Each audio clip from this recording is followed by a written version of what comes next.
में अपने शरीर पर भस्म लपेट कर दिखाई देने वाले नागा साधु इस महापर्व का सबसे बड़ा आकर्षण होते हैं। नागा साधु कुंभ के दौरान ही नजर आते हैं। अब सवाल यह है कि नागा कुंभ के बाद और पहले कहाँ निवास करते हैं।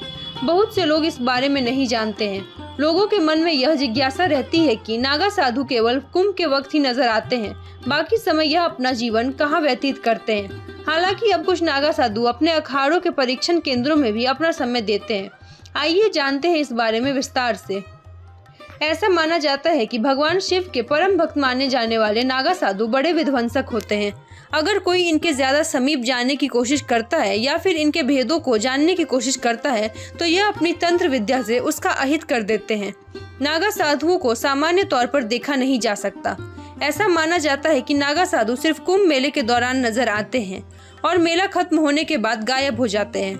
कथित धारणाओं के आधार पर ऐसा माना जाता है कि नागा साधु कुंभ के मेले में गंगा स्नान करने आते हैं और फिर मेला खत्म हो जाने के बाद हिमालय की पहाड़ियों और निर्जन जंगलों में वास करते हैं। इसके अलावा यह भी कहते हैं कि नागा साधु उन शमशान के आसपास गुफा बनाकर रहते हैं जहां किसी भी सामान्य इंसान का पहुंचना संभव ना हो, सांसारिकता से बहुत दूर रहते हैं। ऐसी मान्यता है कि नागा साधु नंग अवस्था में ही रहते हैं और मांस मदिरा का सेवन करते हैं। किसी भी मृतक का शव इनकी पूजा पाठ का अहम भाग होता है। इसी कारण से यह शहरों में नजर नहीं आते। नागा साधु कभी भी किसी भी एक जगह पर नहीं टिकते हैं। यह एक वीरान इलाके से दूसरे वीरान इलाके तक घूमते रहते हैं और घोर साधना करते हैं।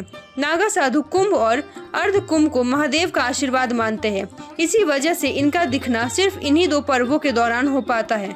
ऐसी मान्यता है कि जहां नागा साधु निवास करते हैं वहां अगर कोई इनकी अनुमति के बिना प्रवेश कर जाए तो वहां उसकी मृत्यु निश्चित होती है।